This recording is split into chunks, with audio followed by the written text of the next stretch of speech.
It's Wonderland Weekly with a very special intro here by Kermit the Frog! Yay!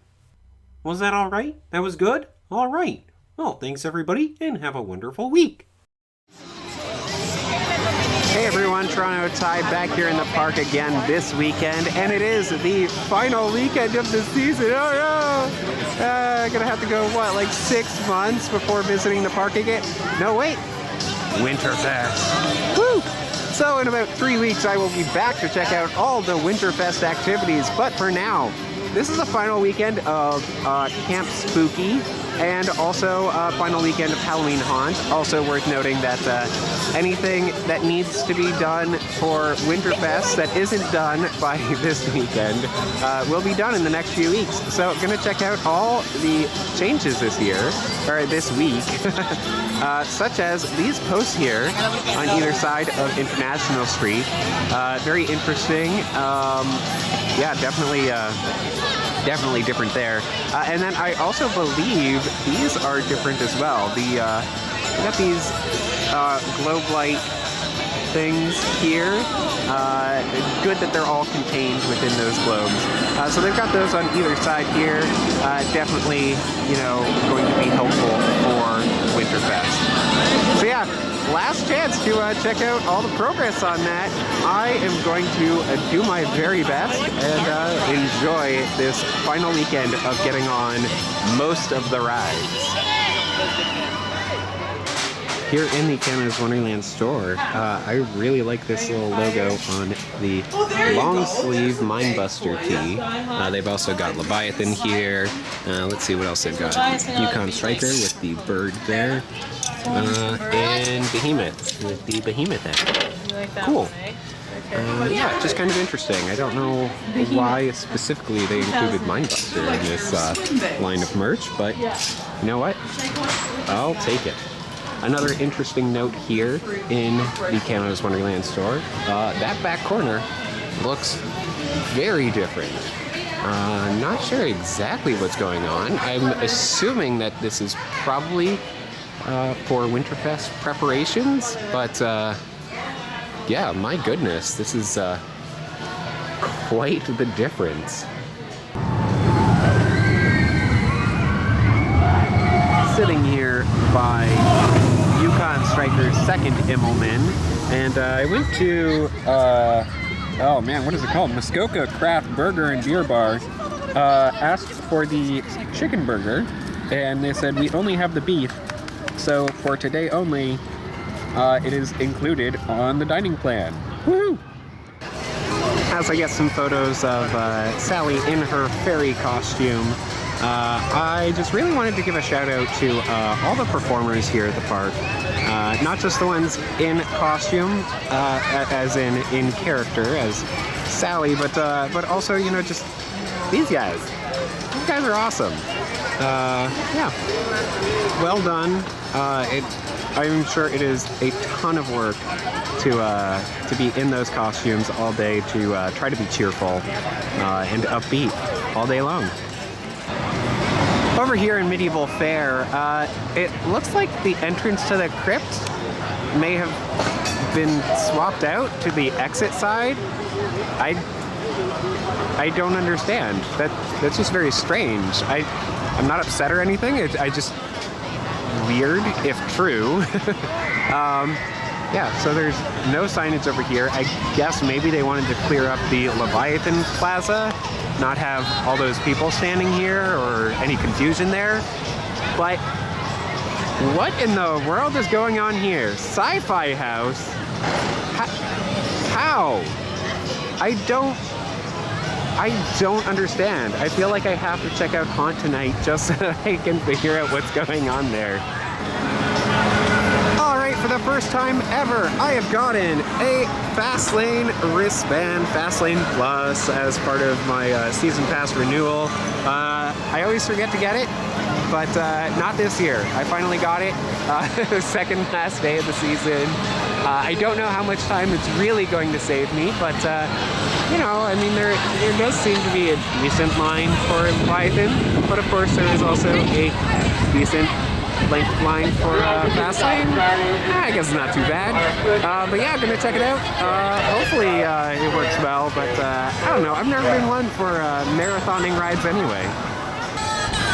We are preparing for Canada's Wonderland WinterFest. Please keep off the stage. And what a stage, my goodness. Quite large there. Yeah, under construction here in Arthur's Bay, or around Arthur's Bay, I suppose. Yeah, I know that there is one show that is happening here. I don't remember off the top of my head what it is. But impressive to see such a large stage. Yeah, I don't know if these signs are going to get in the way for the performances, you know, with people not being able to see too well, but I don't know. Regardless, I just went on Riptide for the first time in I don't know how long. Definitely the first time this year. Yeah, it's not one of my favorites. I don't like being held upside down. But yeah, I went on it this time because, hey, I've got fast lane and I got to skip the ridiculously long oh, there was no line to skip.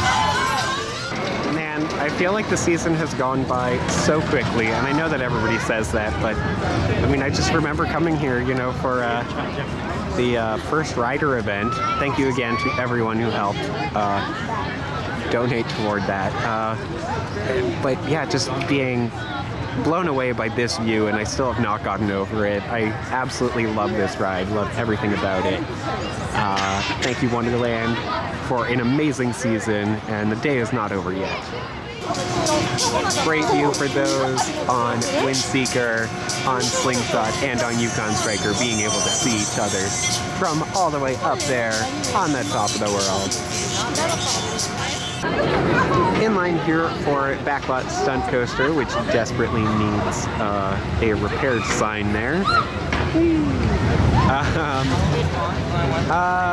Yeah, I just got off Behemoth, and I have an update for you on Mountain Bay Cliffs. They started taking down the fence around that back corner of Splashworks, which is exactly what I thought was going to happen.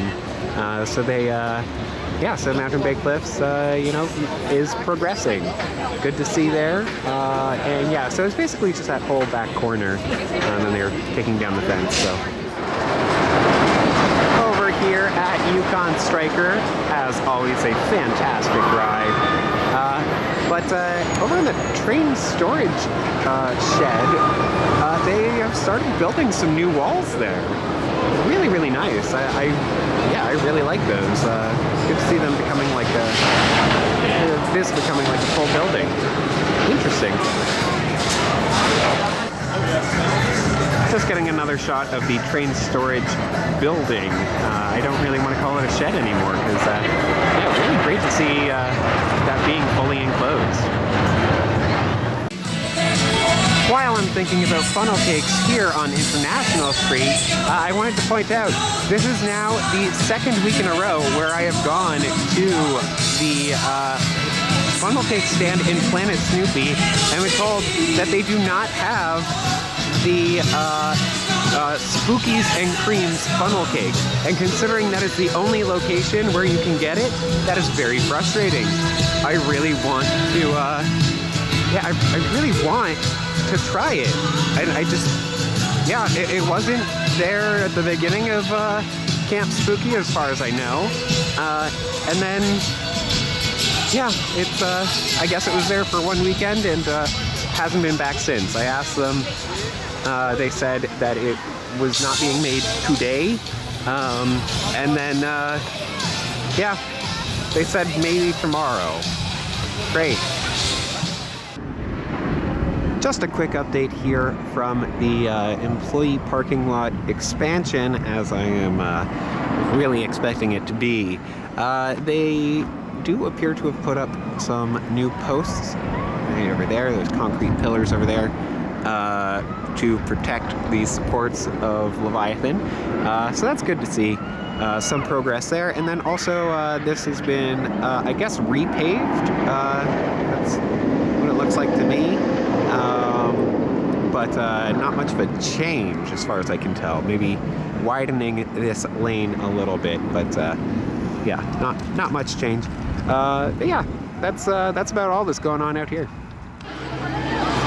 Alright, so I got into the park very quickly by using the additional park entrance that's over there by the Season Pass Processing Center. Everybody was waiting in a big mob around the front gate, and there was a collective cheer when the security guards started flipping around the signs from closed to open over the metal detectors. However, I did not hop into any of those lines. I instead waited for the additional park entrance to open, and still I think I am one of the first probably 150 people inside the park. So that's really just a little haunt hack for you. And with 708,000 points, I think I did pretty well there. Yeah, just got off of Zombies in 2D, which was a fun kind of different experience, you know? Yeah, I would say that it's better than Zombies 4D. I do miss the movement, you know, all the simulated motion and all that, and the wind effects, but I mean, the screens looked good. They were very clear, very easy to see where I was shooting. The stickers on the guns have, or blasters rather, have unfortunately fallen off. Almost all of them from what I could tell. But I have an idea. What about if we had colored blasters, so that it's not just a sticker, but that the blasters themselves were actually colored? I think that could work. It would be a better solution, like a more long-term solution than the stickers, for one. So over here in the line for Sci-Fi House in the Crypt, a few really interesting notes. One, I love how they built Leviathan around Speed City Raceway. I think that's really kind of funny, but really great. Two, my goodness, Leviathan's track is amazingly large, very, very wide. I feel like it doesn't really come across on camera very well, but yeah, that's pretty cool to get to walk under the lift hill here. Woohoo! A few other notes. You get to walk on Speed City Raceway. That's kind of fun. And yeah, last but not least, this gets all the queue here off of the Leviathan Midway, which is definitely a good idea because I know that there was like some confusion there. I feel like there still might be some confusion for where this entrance is, but I feel like now people won't be waiting in the line for the mazes when they're trying to wait in line for Leviathan. So overall, I think that this is a very good decision. Also, Sci-Fi House, very lackluster maze. So let's take that one first and then end off with a good maze. That side is for the freight lane users. Alright, so I just got out of Sci-Fi House and the Crypt in that order. And yeah, very interesting that they've decided to change that up. I do like the ordering better that way. I do think that it works better starting out with Sci-Fi House and then going to the Crypt. Going through the Crypt backwards, I feel like a few of the scenes show a little bit more going through it backwards. Just, you know, some nails and, you know, just boards that you wouldn't be able to see if you were going through the other way. So, you know, just I think if they tweak it just a little bit, I think that could be really good. It definitely does give off a slightly different feel than going through it forward. So, yeah, for all of you who are getting tired of the same old with the mazes, now you can go through one of them backwards. Alright, so as I try to escape the rain here on the second last night of Halloween Con, I'm here in the locker room, and this is different. Some kind of wall outside of a house, but inside. very interesting. But I wanted to bring you guys a couple of extra contacts. Number one, Fastlane. They do not appear to change the Fastlane colors from the day to the night. So your Fastlane wristband, if you get it in the day, will still be valid during Halloween Haunt. Very strange wall here. I'm guessing that this is kind of prep work for WinterFest. Very strange.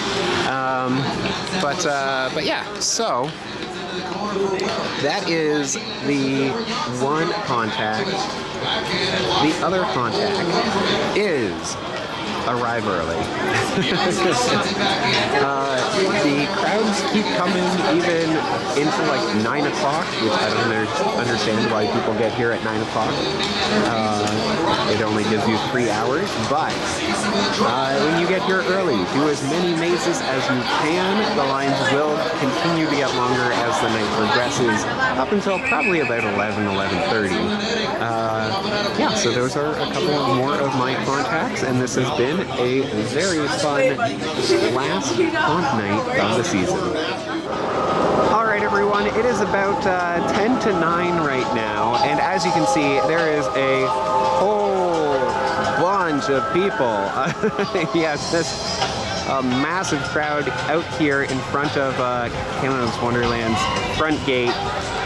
Lots of people trying to get in. They have, because I just left. I can't deal with the crowds this big, and it's raining.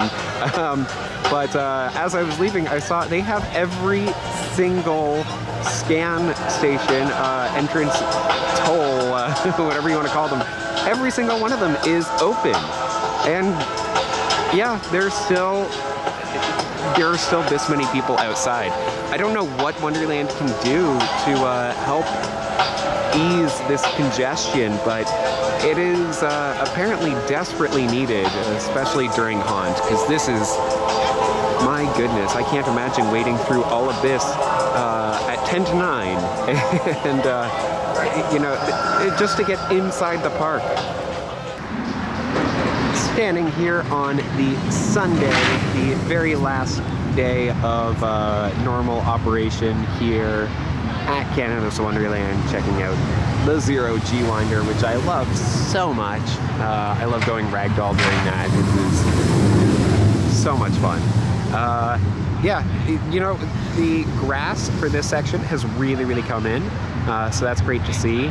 The pathway here is, you know, I mean, it's an access road, so not much that you can expect from that, but kind of funny that they still have the temporary fence there down at the end. The very last day for Peanuts Putt-Putt here at Canada's Wonderland. I will not miss it. Let me know if you'll miss it, but I kind of doubt that you will. As you can see, it is quite flooded at the moment. Flooded over there, flooded over there, definitely flooded over there.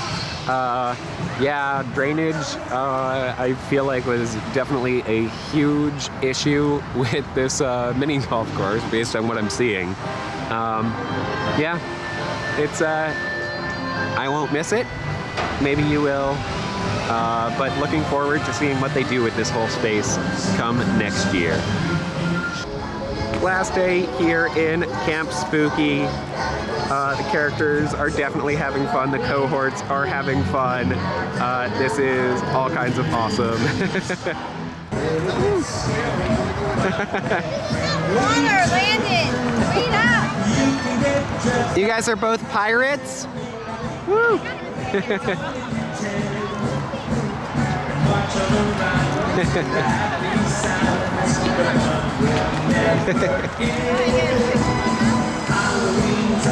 All right, great seeing you guys.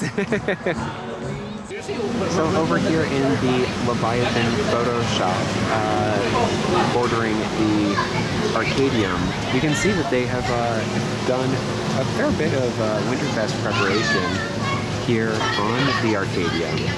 So yeah, definitely going to be something fun and interesting. Another indoor thing is always good. Yeah, not too sure what it's going to be, but good to see them progressing like that. All right, everyone, it is time for trivia time once again here in the park, wrapping up the end of daytime operations. And for this week's trivia time, I want you to let me know in the comments below what attraction once stood right around here where Roadside Chicken is. There was an attraction here? Yeah, right around here, right around this location. If you can let me know that, I will give you a shout out in the very first WinterFest report coming up in a few weeks. And a huge shout out to Rainbow Arrows and Bertram Jagoda, who both correctly stated that the oldest mazes at the park, the oldest ones, two ones that were actually here when the park first opened, are Bloodshed and Cornstalkers. Now, Bloodshed did go away for a little while and then returned in 2014, but both mazes actually are in different locations than when they first opened. Cornstalkers was once along this pathway right here. Yeah, very strange. It was a one-way thing where you had to go through this way, and once you were on the other side, I believe you had to come back through a different maze in order to get back over here. So, yeah, that's a little bit of trivia for you, and of course, let me know what attraction was once right around here. Very interesting. I know that I didn't really know much about it beforehand, but there was something around here. All right, I am over here at Lumberjack, and check it out. They've got railings down the center of the platform now. Those were definitely not there last year. They were also not here earlier this season. From what I hear, they were put in about a month ago. Yeah, just like overnight sort of thing. So yeah, really, really good. Because there is always that issue of people running around to the other side. I feel like that issue will still be a little present, but it should be much better now. Closing off another day here at the park, another week, except I'm actually planning on coming back tomorrow. It's supposed to be very rainy, basically all day tomorrow, so I don't know how much I'll want to bring my camera out. So I thought I would do a little bit of a wrap-up now, just a wrap-up of this season. We still have WinterFest coming up, and that is very, very exciting. But highlights for me this year, Yukon Striker. I know that's the obvious answer, but I really, really love Yukon Striker, obviously. The first rider event was incredible. So thankful to everyone who supported Sick Kids and helped me get a seat on Yukon Striker, one of those very first seats out on the edge. So that was a ton of fun. And the rest of this year, also really, really great. The Brew and Barbecue Festival was probably my favorite one this year. I just think that it was run really, really well. There was some good food offerings. And yeah, always enjoy getting a drink here.